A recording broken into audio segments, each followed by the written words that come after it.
Bismillahirrahmanirrahim.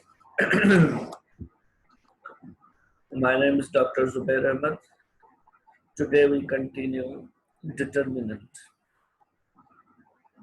What is determinant? Determinant is a function whose domain is set of all square matrices and range is any real number. तो determinant क्या होता है? एक function है जिसका domain क्या है? डोमेन मीन्स जो इनपुट हम स्क्वायर मैट्रिक्स डालते हैं तो जब उसको सॉल्व करते हैं रिजल्ट क्या मिलता है? एक रियल या कॉम्प्लेक्स नंबर मिलता है। ठीक है, तो अगर सपोज करें लास्ट टाइम हमने सीखा था कि हम 2/2 अगर हमारे पास स्क्वायर मैट्रिक्स है उसका डिटरमिनेंट कैसे निकालें, या 3/3 है उसका कैसे निकालें। अब जैसे सपोज करिए 3/3 मैट्रिक्स है, इसका डिटरमिनेंट कैसे निकालेंगे? ठीक है, ये डेल्टा सपोज हम डिटरमिनेंट को शो कर रहे हैं। पहला क्या, 3 एलिमेंट उठाएंगे, जो एलिमेंट उठाएंगे उसके करस्पॉन्डिंग वो रो, पहला एलिमेंट उठाया तो पहली रो और पहला कॉलम को डिलीट करेंगे। बाकी क्या बचा, ये 6 2 3 -4 वो सेम रखेंगे। अच्छा, अब सेकंड एलिमेंट लेंगे तो अब साइन पहले की साइन प्लस होगी, दूसरे की क्या होगी, माइनस होगी। तो दूसरा क्या लिखेंगे, माइनस, अगेन -2 यहाँ पे ऑलरेडी है तो ये -2 हो गया। अगर यहाँ पे भी पहले माइनस होता तो हम क्या रखते, -3 रखते और मल्टीप्लाई बाय +3 तो -3 हो जाता। तो यहाँ पे माइनस, ये क्या है समझो फॉर्मूले का है, और -2 एलिमेंट है। अब सेकंड एलिमेंट उठाएंगे तो क्या होगा, फर्स्ट रो और ये कॉलम कौन सा है, सेकंड, ये डिलीट होगा। बाकी क्या बचा, 5 1 2 -4। उसके बाद फिर पहले प्लस माइनस फिर प्लस आएगा, मगर एलिमेंट अगेन माइनस है तो वो रखेंगे। अब इसमें जब थर्ड एलिमेंट उठाएंगे तो क्या डिलीट होगा, first row and third column. बाकी क्या बचा, 5 6 1 3 वो अब ये 3 है। अब ये 2/2 का डिटरमिनेंट है, वो कैसे सॉल्व करते हैं, cross multiply, 6 multiply by -4 -2 multiply by 3 तो 6, माइनस इंटू माइनस प्लस। अब ये क्या होगा, 5 multiply by -4 -20 -2 multiply by -2 plus into minus minus 5 multiply by क्या होगा 3 15 6 मल्टीप्लाई बाय 1 -6। ठीक है, आप इनको ऐड करें, -24 -6 30 -30 multiply by 3 -90 -22 multiply by 2 -44 15 -6 -9 multiply by 1 9 multiply by -1 equal to -143। ये क्या आ गया, डिटरमिनेंट आ गया इस मैट्रिक्स, स्क्वायर मैट्रिक्स का। ठीक है, डिटरमिनेंट हमेशा स्क्वायर मैट्रिक्स का ही होता है। और वो क्या है, डिटरमिनेंट क्या एक फंक्शन है जिसमें हमने ये स्क्वायर मैट्रिक्स ऑर्डर 3/3 की पुट की तो हमें क्या मिला, एक नंबर मिला, रियल हो या कॉम्प्लेक्स हो, वो -43 मीन्स इसका डिटरमिनेंट क्या है, -43 है। ठीक है, अच्छा ये इम्पोर्टेंट नहीं है कि आप पहली रो एक्सपेंड करें, आप जो चाहे रो एक्सपेंड कर सकते हैं। जैसे हमें रो एक्सपेंड का मतलब हमने 3 उठाया फिर -2 फिर माइनस, पहली रो में चले। अगर आप चाहे तो कॉलम में भी जा सकते हैं, पहले 3 उठाए देन -5 देन +1। जब 3 उठाएंगे तो पहला रो और पहला कॉलम डिलीट होगा। अगर 5 उठाएंगे तो क्या होगा, सेकंड रो और फर्स्ट कॉलम डिलीट होगा। थर्ड एलिमेंट 1 उठाएंगे तो थर्ड रो और फर्स्ट कॉलम डिलीट होगा। ठीक है, अगर आप चाहे नहीं मैं सेकंड रो से करना चाहता हूँ, हाँ आप सेकंड रो से कर सकते हैं। पहला एलिमेंट 5 तो डिलीट क्या होगा, first column second row. Second element क्या होगा, अल्टरनेट साइन होगी, -6 तो second column second row delete होगी। Then 2 third column second row होगी। अगर आप चाहें तो आप क्या कहते हैं, थर्ड कॉलम से एक्सपेंड करना चाहता हूँ तो वो से भी कर सकते हैं। -1 तो क्या होगा, delete first row first third column, then -2 delete third column second row, then -4 delete third column third row। तो इसका मतलब है कि डिटर्मिनेंट हम क्या है कि आसानी के लिए फर्स्ट रो से करते हैं, मगर आप चाहें किसी भी रो से किसी भी कॉलम से, अगर कॉलम से करेंगे तो एक ही कॉलम से करेंगे, रो से करेंगे तो किसी रो से करेंगे, एक्सपेंड कर सकते हैं, डिटर्मिनेंट की वैल्यू चेंज नहीं होगी, जो ये -43 है वही आएगी, जो आपको इजी लगे उस तरह से हम कर सकते हैं।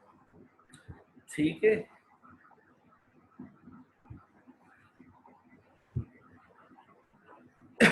अब अगर मैट्रिक्स हमारे पास स्क्वायर मैट्रिक्स 3x3 की हो तो उसका एक और भी मेथड है।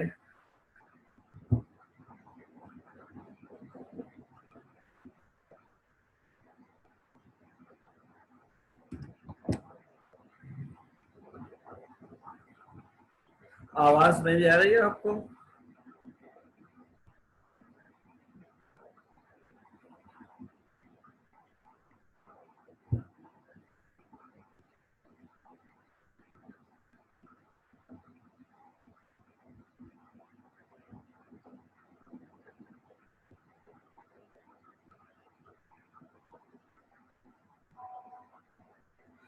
ठीक है,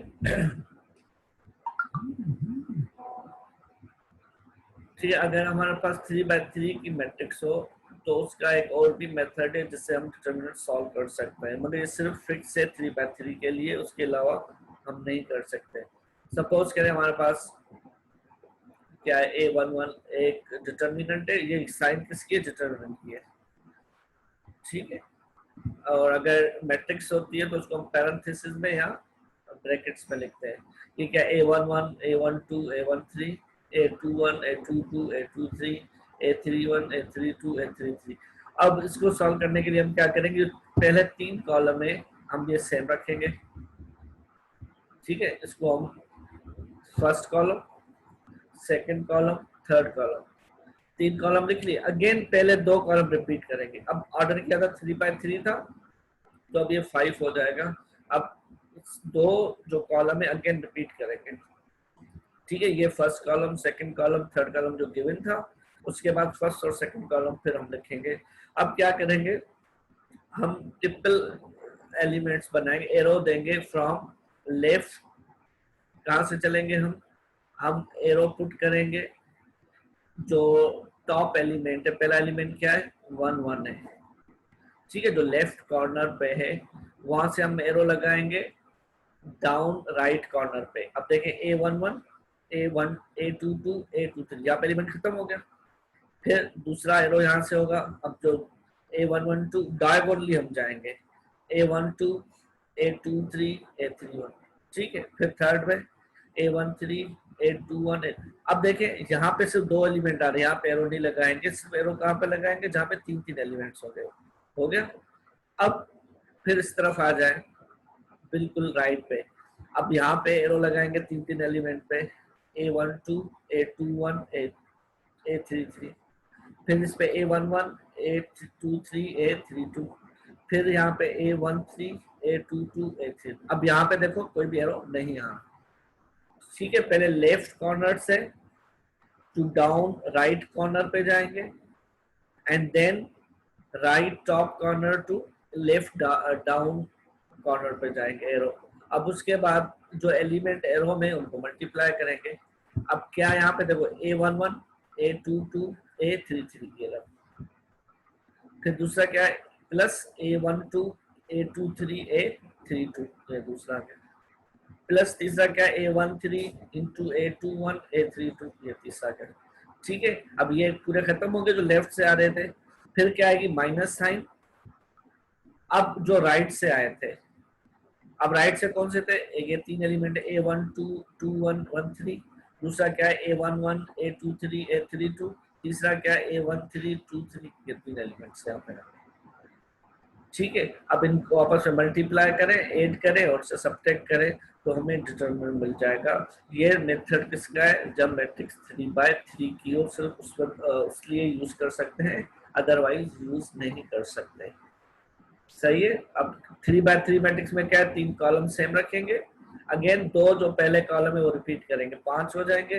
फिर हम लेफ्ट टॉप कॉर्नर से आएंगे, एरो लगाएंगे, जो एरो 3 एलिमेंट का होगा, जहाँ पे 3 एलिमेंट खत्म होंगे वहां पे स्टॉप करेंगे, फिर राइट पे आएंगे, फिर 3 एलिमेंट होंगे, फिर लेफ्ट से जो एलिमेंट होंगे 3 वो मल्टीप्लाई करेंगे और उन दूसरे एलिमेंट के साथ ऐड करके सब्ट्रैक्ट करेंगे तो हमें डिटरमिनेंट मिल जाएगा।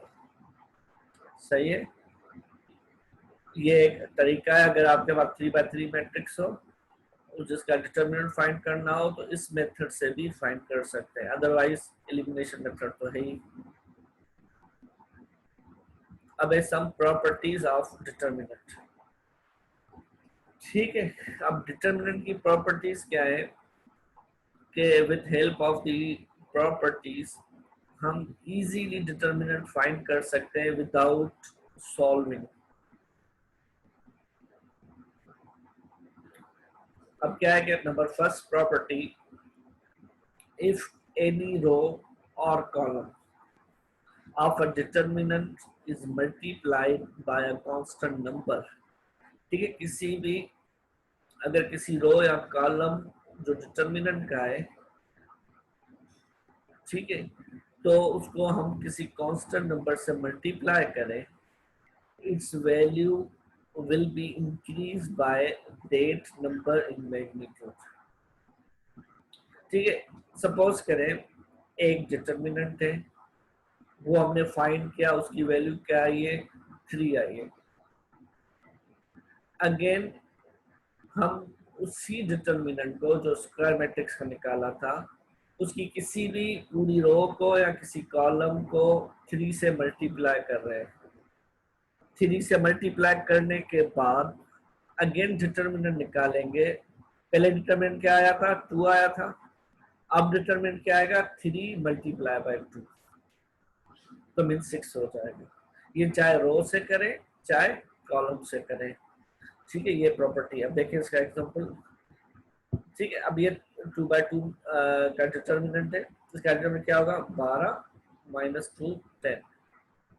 ठीक है, आ गया। अब हम क्या करते हैं, R1 को 3 से मल्टीप्लाई करते हैं।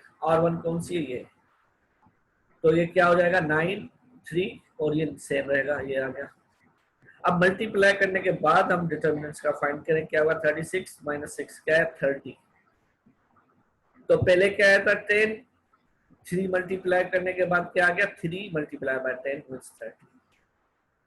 ठीक है, ये चाहे आप किसी भी कॉलम के साथ करें या किसी भी रो, जरूरी फर्स्ट रो के साथ करें, किसी भी रो के साथ करें तो रिजल्ट ये आएगा। ठीक है,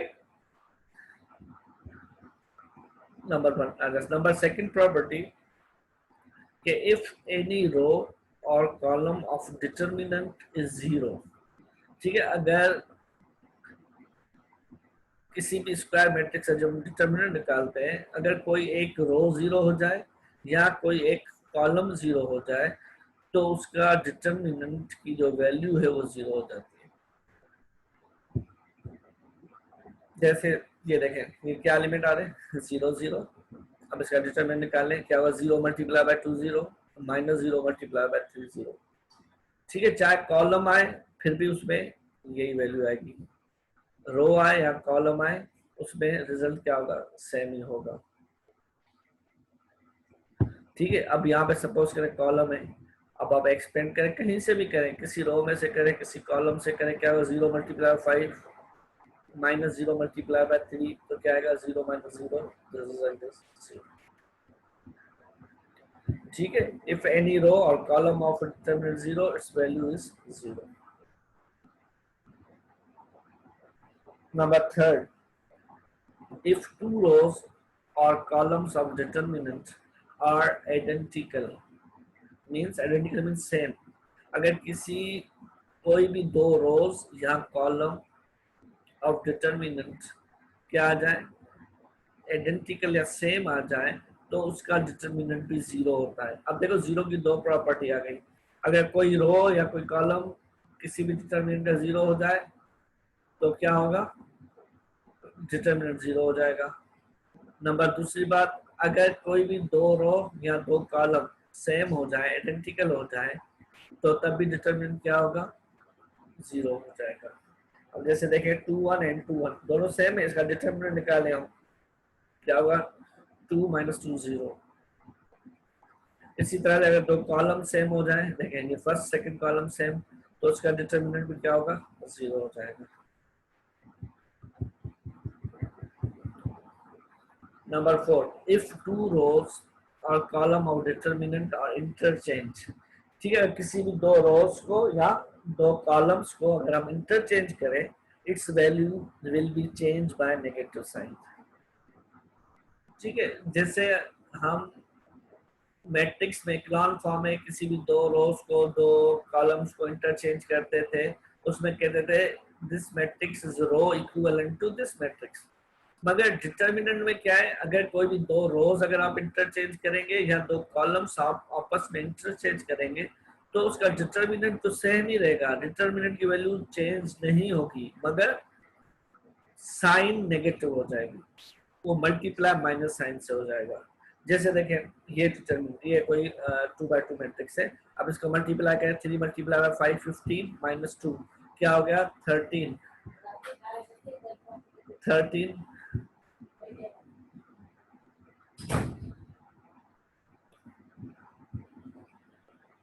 ठीक है, 15 माइनस 2 दिस इज 13 अगेन। अब इंटरचेंज करें फर्स्ट रो को और सेकंड रो को। ठीक है, फर्स्ट और सेकंड रो को अगर हम इंटरचेंज करें तो ये क्या होगा,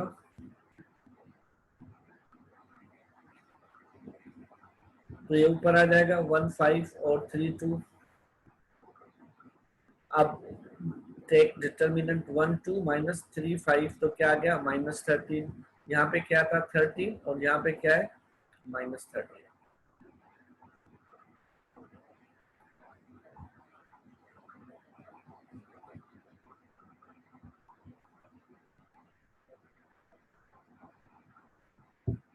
इसी तरह से अगर कॉलम इंटरचेंज करें हम 3 1 एंड 2 5, तो उसका डिटर्मिनेंट क्या आ गया minus 13।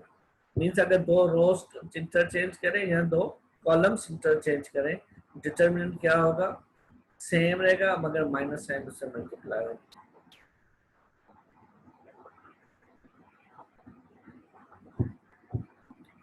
Number 5, the value of a determinant and its transpose is always same. ठीक है, जो वैल्यू ऑफ डिटर्मिनेंट है एंड इट्स ट्रांसपोज मींस अगर हम ए का कोई स्क्वायर मैट्रिक्स है उसका डिटर्मिनेंट निकालें और उसको अगेन ट्रांसपोज करके फिर डिटर्मिनेंट निकालें, दोनों सेम आएंगे। जैसे ये 3 1 2 5, इसका रिजल्ट क्या है 3। अगर इसका हम ट्रांसपोज निकालें तो ट्रांसपोज क्या होगा, रोज कॉलम में चेंज हो जाएंगी, क्या हो जाएगा 3 1 एंड 2 5। अगर इसका डिटर्मिनेंट लेंगे वो भी क्या आएगा, सेम आएगा जो डेल्टा का आया था। मींस इंटरचेंज और ट्रांसपोज लेने से मैट्रिक्स में कोई भी फर्क नहीं पड़ता। नंबर 6, इफ एनी रो, ठीक है, इफ एनी रो और column is multiplied by a constant number and add the result is added into other column or row, then value of determinant is remains same।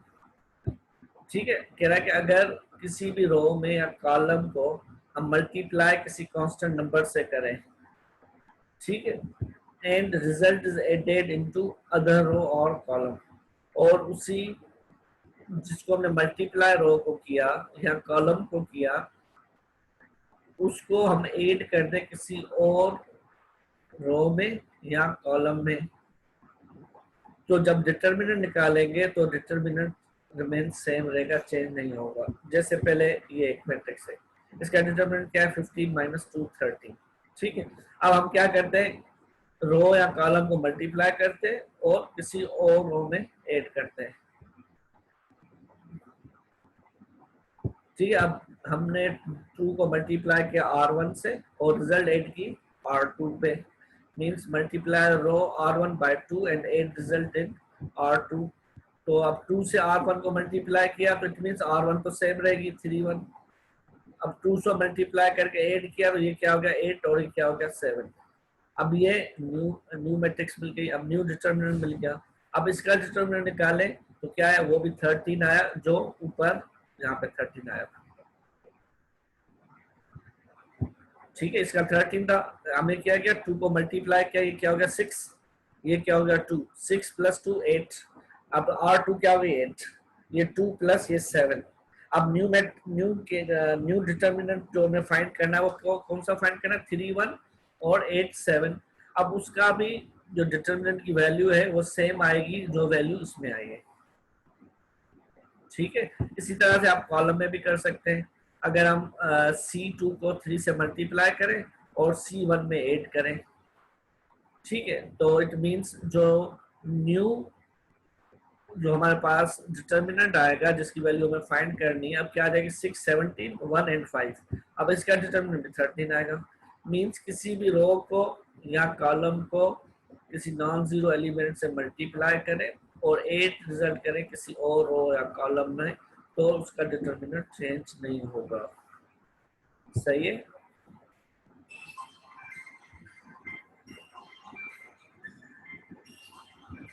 अच्छा, उसके अलावा if अगर if A is diagonal और triangular matrix, अगर ए हमारे पास क्या है diagonal matrix है या ट्रायंगुलर मैट्रिक्स है, then its determinant is product of its element. तो उसका डिटर्मिनेंट क्या होगा, प्रोडक्ट ऑफ इट्स एलिमेंट होगा। ठीक है, तो डायगोनल मैट्रिक्स क्या होती है, जिसमें सारे एलिमेंट जीरो होते हैं एक्सेप्ट डायगोनल एलिमेंट। तो अगर ऐसी कोई मैट्रिक्स होगी तो उसका डिटर्मिनेंट फाइंड करने की जरूरत नहीं, डायरेक्ट जो उसके डायगोनल एलिमेंट होंगे उनको मल्टीप्लाई करेंगे तो हमें डिटर्मिनेंट मिल जाएगा। यह ट्रायंगुलर मैट्रिक्स, ट्रायंगुलर मैट्रिक्स किसको कहते हैं, matrix set with triangular if it is upper triangular और lower triangular. Upper triangular means diagonal के नीचे एलिमेंट सारे जीरो होंगे, तो वो क्या होगा, अपर ट्रायंगुलर होगा। अगर ऐसी मैट्रिक्स जिसके डायगोनल के ऊपर वाले एलिमेंट जीरो हो तो वो लोअर ट्रायंगुलर होगी।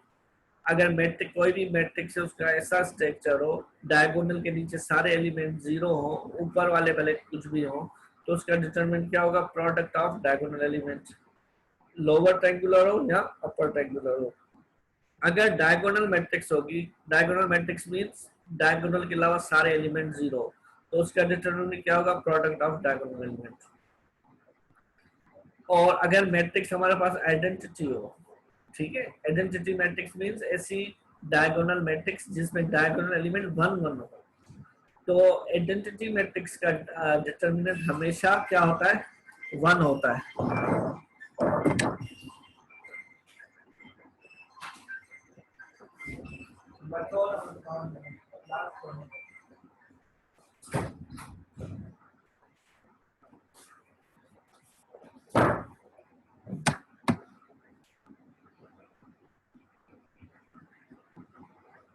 ठीक है, determinant of identity matrix is 1, क्योंकि आइडेंटिटी मैट्रिक्स में सिर्फ डायगोनल में 1 1 एलिमेंट होते हैं, 1 1 को मल्टीप्लाई करेंगे तो क्या हो जाएगा, रिजल्ट 1 ही आएगा। ठीक है,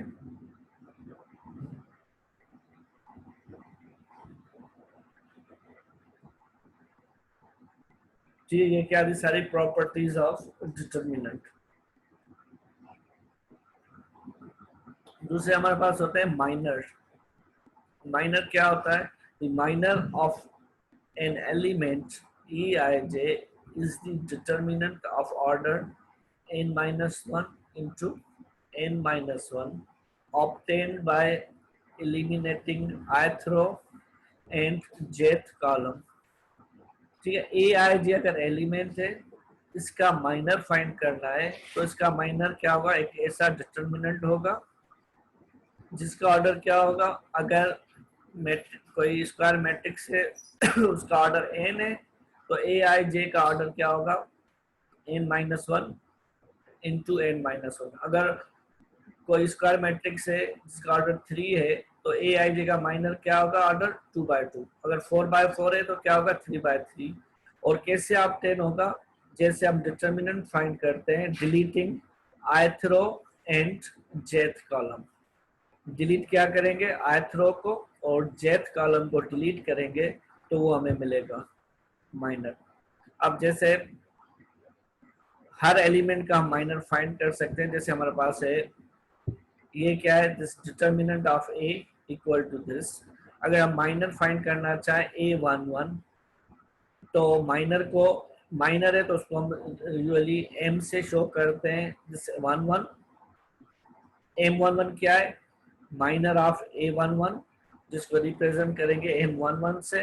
कैसे मिलेगा, डिलीट करेंगे। अब इसका सबस्क्रिप्ट क्या है, 11, डिलीट फर्स्ट सबस्क्रिप्ट किसको शो कर रहा है, रो को, सेकंड कॉलम को। तो डिलीट क्या करेंगे, फर्स्ट रो फर्स्ट कॉलम, तो क्या मिला, 22 A22 A23 A32 A33, ये मिला।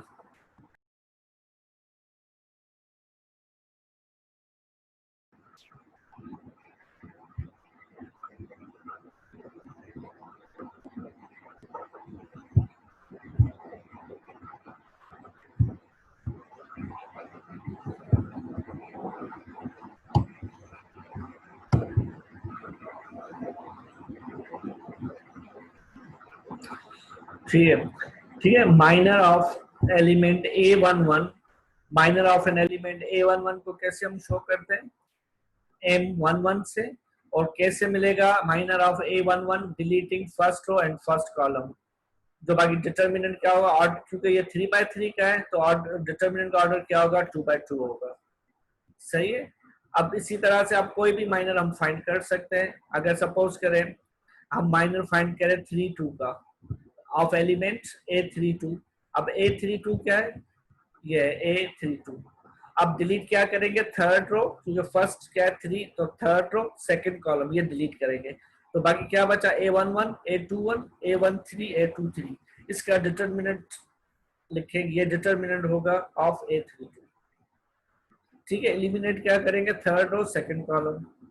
मींस माइनर क्या है, एक डिटर्मिनेंट है, उस डिटर्मिनेंट का ऑर्डर क्या है, एक कम होगा।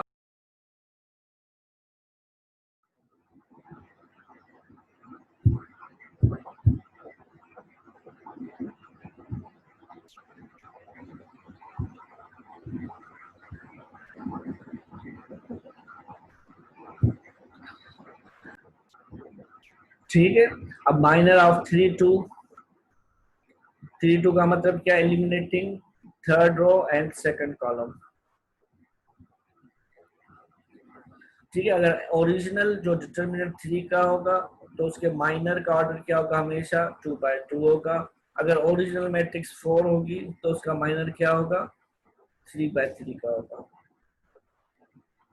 ठीक है। अब जितने भी एलिमेंट है, अगर मैट्रिक्स हमारे पास डिटर्मिनेंट 3 by 3 का है, टोटल कितने एलिमेंट होंगे, 9, तो 9 डिटर्मिनेंट मिलेंगे। और 9 डिटर्मिनेंट्स क्या होंगे, और डिटर्मिनेंट आपको पता है कि क्या देता है, एक वैल्यू देता है, कोई भी रियल और कॉम्प्लेक्स नंबर देता है। तो इट मींस जो हम माइनर्स निकालेंगे किसी भी डिटर्मिनेंट का, वो 9 नंबर्स मिलेंगे, 9 वैल्यूज मिलेंगी हमें। ठीक है। और हम कैसे फाइंड करेंगे, deleting ith row and corresponding jth column. बाकी जो डिटर्मिनेंट बचेगा,